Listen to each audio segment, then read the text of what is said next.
मित्रांनो, तुम्ही एक्सेल शिकत आहात किंवा MS साठी तयारी करत असाल तर आजचा हा व्हिडिओ तुमच्यासाठी खूप महत्त्वाचा आहे. कारण आज आपण MS Excel मधील इन्सर्ट टॅब पूर्ण प्रॅक्टिकली सह शिकणार आहोत. ज्यामध्ये आपण table, pivot table, table chart, picture shape, smart art आणि अजून खूप इम्पॉर्टंट फीचर वापरणार आहोत.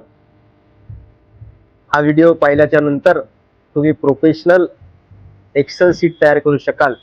म्हणून व्हिडिओ शेवटपर्यंत नक्की बघा. आणि जर तुम्ही चॅनलवरती नवीन असाल तर सबस्क्राईब करून बेल आयकन दाबायला विसरू नका. चला तर सुरू करूया. डेटा आहे, या डेटावरती कुठेही क्लिक केलं तरी चालेल. मी पूर्ण डेटाला सिलेक्ट केलेला आहे. त्यानंतर बघा इन्सर्ट टॅबवरती डाव्या कोपऱ्यामध्ये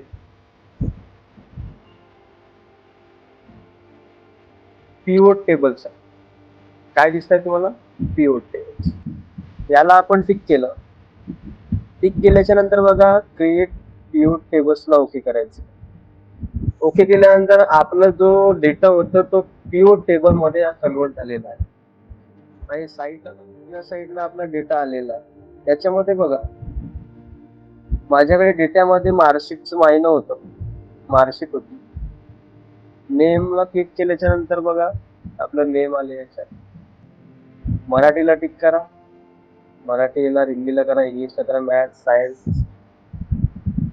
अशा पद्धतीने आपण तासन तासाचं काम अगदी सेकंदामध्ये पिव्होट टेबलच्या मदतीने ओशवारा म्हणजे समरी काढायला मदत करतो, तो म्हणजे पिव्होट टेबल्स. त्याच्यानंतर अनेक विद्यार्थ्यांना नंबरचे आकडे पाहून डोके दुखले.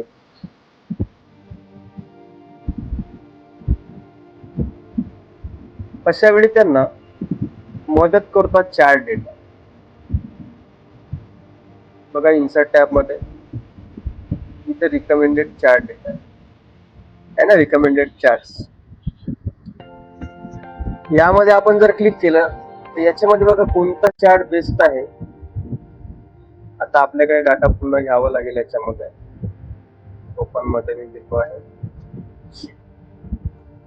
आता बघा आपण याला सिलेक्ट केलं डेटाला आणि रिकमेंडेड चार्टला टिक केलं. आता याच्यामध्ये बघा रिकमेंडेशन स्वतः एक्सेलच आपल्याला रिकमेंडेशन करत आहे कोणता चार्ट तुम्हाला निवडायचा आहे, याच्यावरून घ्यायचा आहे. त्याच्यानंतर जसं मी हा कॉलम चार्ट निवडला, आता कोणालाही चार्ट मध्ये बघून लगेच समजेल की कोणत्या विषयात कोणाला किती मार्क्स आहेत. बघा नैतिकचा आहे, अभिषेकचा आहे, कुणालचा आहे, अनुजचा आहे, अंकितचा आहे. त्याच्यामुळे काय झालं विद्यार्थी मित्रांनो, या चार्ट मधून आपल्याला लगेच समजते की कोणाला कोणत्या विषयामध्ये किती मार्क्स आहेत. याचा उपयोग जो आहे तो प्रेझेंटेशन मध्ये खूप मोठा फायदा होतो. तिसरा जो आहे मित्रांनो इन्सर्ट टॅब मधला स्पार्क लाईन. मित्रांनो माहित आहे का spark line? Line column win loss. तुम्हाला एक भारी ट्रिक सांगतो, तुमची जागा वाचवेल. समजा तुम्हाला पूर्ण स्क्रीनवर मोठा चार्ट नको आहे, तर तुम्ही प्रत्येक व्यक्तीच्या नावाच्या एका सेल मध्ये, जसं हे प्रत्येकाचं नाव आहे आणि या सेल मध्ये तुम्हाला आलेख दाखवायचा आहे. अशा वेळेस या स्पार्क लाईन मध्ये 3 ऑप्शन जे आहेत, लाईन कॉलम, ते आपल्या डेटाची रेंज सिलेक्ट करून त्याच्यावर आपण इंटर जर केलं तर आपल्या नावाच्या समोर कॉलम येऊ. बघा एका छोट्या चौकटीत त्या महिन्याचा जर आपल्याला चढ उतार काढायचा आहे, याचा इथं लाईन आहे. काय मित्रांनो, बघा मित्रांनो या सेल्स मध्ये छोटस कलर आला आपल्याला. हा तुम्हाला दिसत नसेल तर आपण पुन्हा दुसरं घेऊ. कॉलम सिलेक्ट करा, कॉलम मध्ये या, B3 B10. ओके करा. आलं मित्रांनो.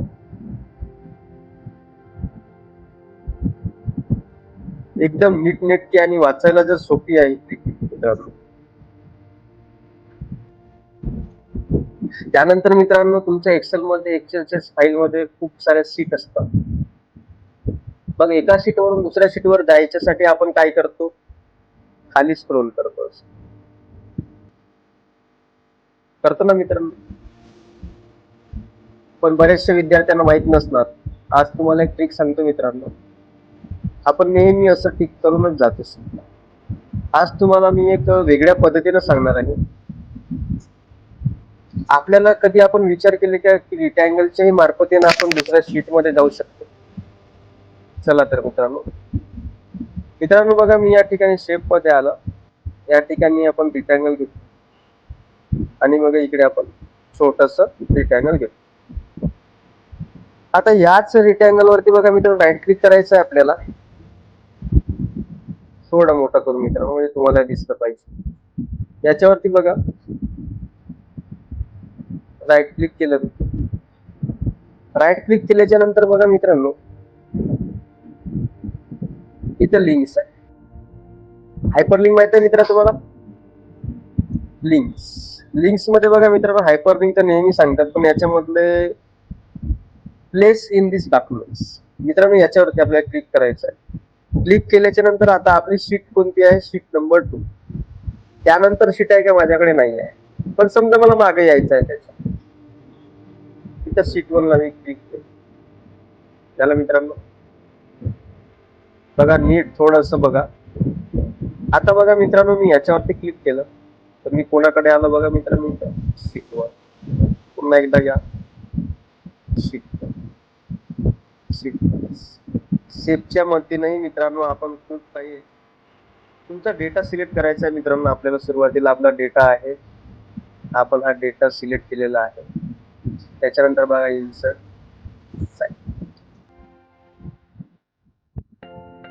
मित्रांनो हा आपल्याला डेटा सिलेक्ट करायचा. त्याच्यानंतर एक कंट्रोल प्लस टी हे बटन दाबायचं आहे. बटन दाबून तुम्हाला याचं टेबल बनवायचं आहे मित्रांनो.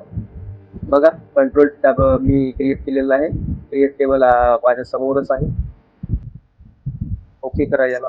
ओके केल्याच्या नंतर बघा आपलं जे डाटा होतं त्या टेबल मध्ये कन्वर्ट झालेला आहे. आणि मित्रांनो आता याच्यानंतर बघा इन्सर्ट टॅब स्पायडर आलं मित्रांनो. आता याच्यात काय आलं मित्रांनो, आता आपण क्लिक करा नेम. समजा मला नावच पाहायचे आहेत, ओके करायचे. बघा अशा बटन्स क्रिएट झाले याच्यावर. आता अभिषेकला किती कोणत्या विषयात किती मार्क्स आहेत, त्याच्या एव्हरेज किती आहे, त्याचे पर्सेंटेज किती आहे, फक्त एका बटनावर मी क्लिक केलं मित्रांनो आणि पूर्ण अभिषेकचा डाटा माझ्या समोर आला. याच्यामधून आपल्याला किती टाइम आपलं मॅनेज झालं, म्हणजे अगदी विदिन सेकंदामध्ये आपण या अभिषेकचं पूर्ण काय डाटा आहे, त्याला कोणत्या विषयामध्ये किती मार्क्स मिळालेले आहेत हे आपण एका क्लिकने माहिती करून घेते मित्रांनो. आहे ना मित्रांनो हा मजेदार फिल्टर. जर तुम्हाला आवडला असेल मित्रांनो, खरोखरच फायदेशीर जर वाटला असेल, यामुळे कुठेतरी तुमच्या ज्ञानामध्ये भर पडलेली असेल तर या व्हिडिओला लाईक करा आणि अशाच सोप्या भाषेत कम्प्युटर्स कोर्सेस शिकण्यासाठी माझ्या चॅनलला सबस्क्राईब नक्की करा.